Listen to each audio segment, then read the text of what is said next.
Là, j'ai doublé le coach. Ne dites pas, il aime pas.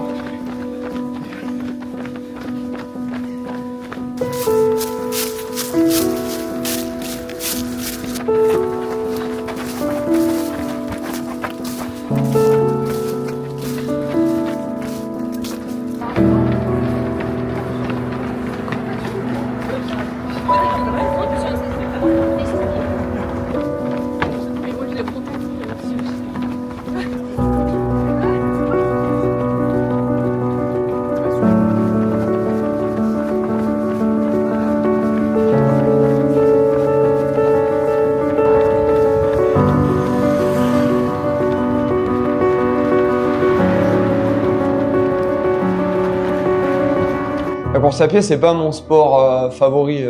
Je préfère le vélo, le foot. Mais après, c'est quelque chose qui m'aide beaucoup. La course à pied, c'est un bon exutoire. Ça me permet aussi de me recentrer. Ça m'aide beaucoup dans ma vie au quotidien. Mais ouais, je me suis dit, le côté élite, on va laisser ça aux élites. Et au contraire, je préfère créer une histoire qui a plus de sens. Et même si je savais que ça allait être long, mais ouais, je voulais créer une aventure humaine. Et c'est vrai que le côté gruppetto, donc on le retrouve beaucoup à vélo, notamment quand on voit les étapes du Tour de France, par exemple, avec tous les sprinteurs qui sont à la fin et qui essayent de gérer un petit peu les barrières horaires. Je voulais faire quelque chose d'assez similaire, même si on n'a pas fini dernier, mais au contraire, il fallait rouler à l'allure du plus lent, on va dire, du coureur le moins rapide, et s'adapter à lui et en fait de gérer tout ça et de passer un bon moment. Donc c'est vrai qu'il y a eu des temps morts, mais ça s'est bien passé, je trouve. Et voilà, le projet a été créé comme ça. Je trouvais que le mot correspondait bien.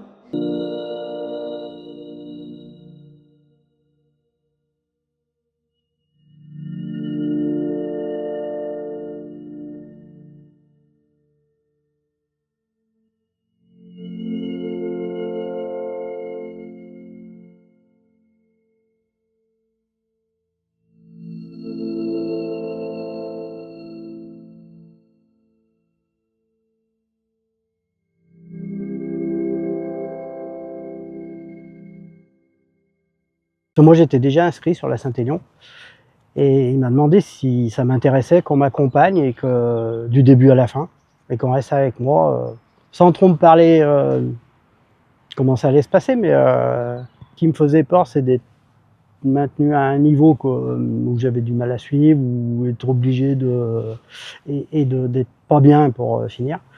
Et en fait, non, c'est plutôt eux qui sont vraiment adaptés. Et puis, ils se sont tous relayés chacun leur tour pour vraiment rester avec moi. Enfin, ils tournaient. Et en fait, ça apporte vachement de. C'est agréable tout le long. En fait, t'as pas de moment où tu te dis qu'est-ce que je fous là, où c'est dur, où c'est la galère. Là, non, c'est tout le long. On est bien ensemble, on rigole et ça marche, quoi, voilà. La Zig Saint-Élion, c'est pas une course. La Zig Saint-Élion, c'est un mythe. La Zig Saint-Élion, c'est une légende. Et ce soir, la Zig Saint-Élion, c'est vous en fait. Parce que les guerriers et les guerrières qui vont laisser une trace dans l'histoire et qui construisent l'histoire de la Zig Saint-Élion, c'est vous, les gars, les filles. Alors soyez à la hauteur, soyez déterminés, soyez engagés. Et jusqu'au bout, cette nuit, les gars, les filles, vous ne lâcherez rien. Allez, plus fort!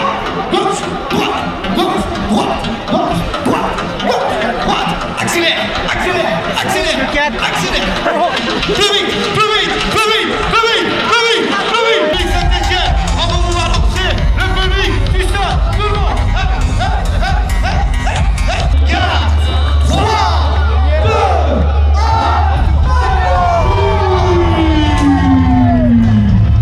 Plus de bruit que ça, s'il vous plaît.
voulais faire un gros clin d'œil, notamment en faisant un reportage comme on est en train de le faire là ensemble, où j'ai fait jouer mes partenaires, notamment Silva, qui est je vais dire un partenaire principal, même si pour certaines personnes vont se dire c'est juste des frontales, mais non, parce que c'est la première marque qui a répondu présente pour ce projet-là. Du coup, en sponsorisant, on va dire, ce projet.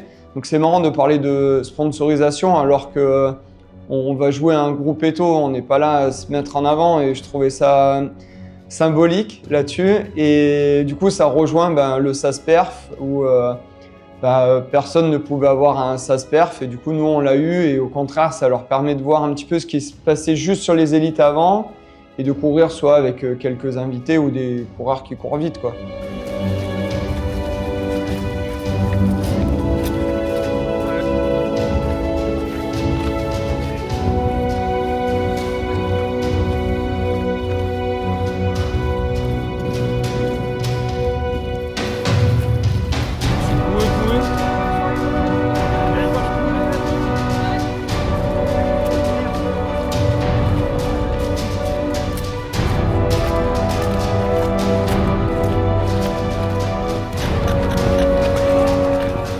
Tout l'équipement complet ASICS, des chaussures, chaussettes, cuissards, vestes, t-shirts, bonnets, gants, enfin voilà, totalement équipé par ASICS. Après la zone de confort à Soucieux, quand on est arrivé, alors là c'est carrément l'expérience, c'est du premium, ouais, c'est plus que du premium. On est arrivé et on est accueilli, donc c'est café, vous voulez du café, du thé, une box de potes chaudes, on te propose des sièges, une petite couverture. Et puis on te demande si tu veux changer de chaussures, prendre des chaussures neuves, parce que c'est vrai qu'on avait pris de la gadoue tout le long et qu'on a des chaussures qui étaient... on les voyait plus, quoi, c'était que de la gadoue. Et là on repart avec une paire de chaussures neuves, des chaussettes neuves, j'ai eu le temps de me nettoyer les pieds. Une super ambiance, l'accueil, les gens super sympas. Et puis on était bien, du coup on était tellement bien que je pense qu'on a un peu traîné quand même. Soucieux, c'est un point quand même qui est assez compliqué à la Saint-Élion.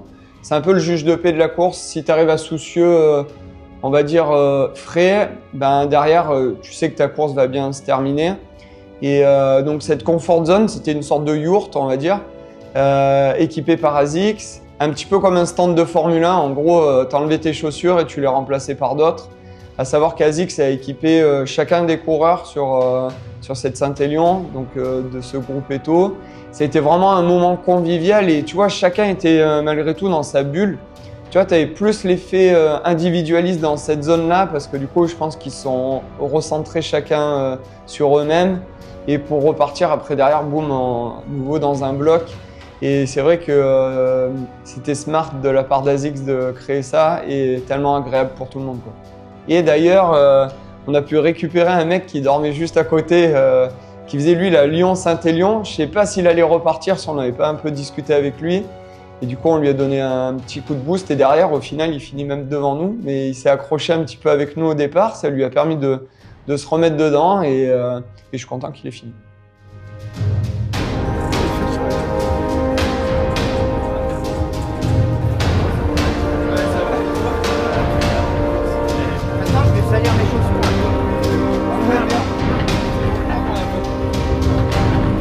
On peut faire triceps aussi et les poids.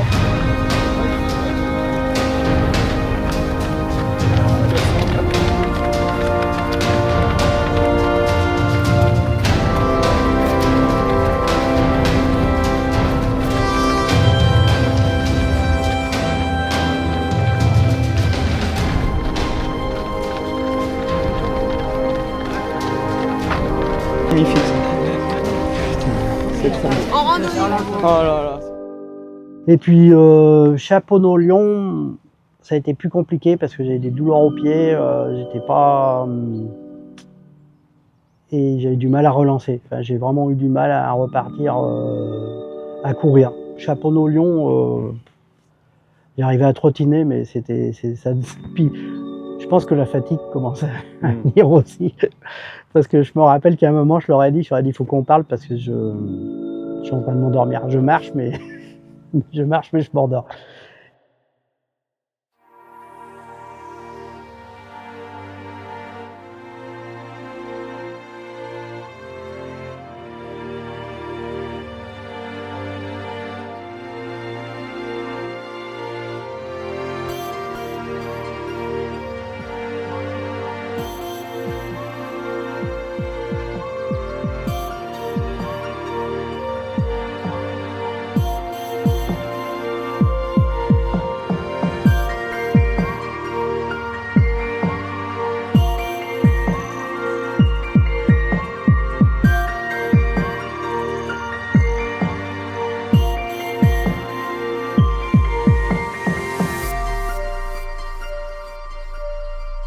Mais je me dis on l'a fait, et en fait c'est même, tu te dis même pas je l'ai fait, j'ai fini à Saint-Aignan, c'est on l'a fini.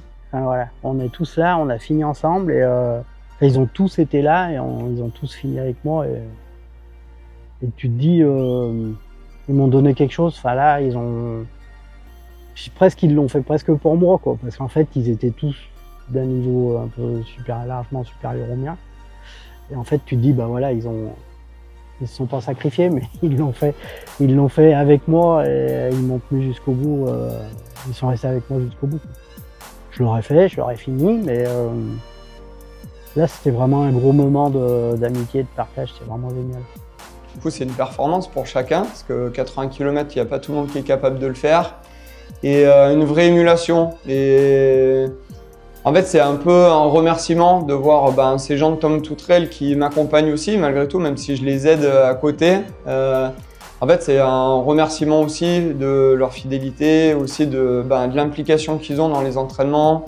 J'ai fait une assez bonne saison cette année, et pour moi, c'était un peu le bouquet final de finir de cette manière-là, quoi. J'ai eu l'impression que c'était comme mon jubilé, que c'était un aboutissement, enfin de me dire ouais, j'y retournerai, hein, parce que j'ai dit que j'y retournerai pas, mais à mon avis je vais y retourner. Mais j'ai eu l'impression que c'était comme si j'arrivais à un moment de ma carrière de coureur amateur, là, le moment marquant de tout ce que j'ai fait avec Johan depuis 7 ans. Ouais.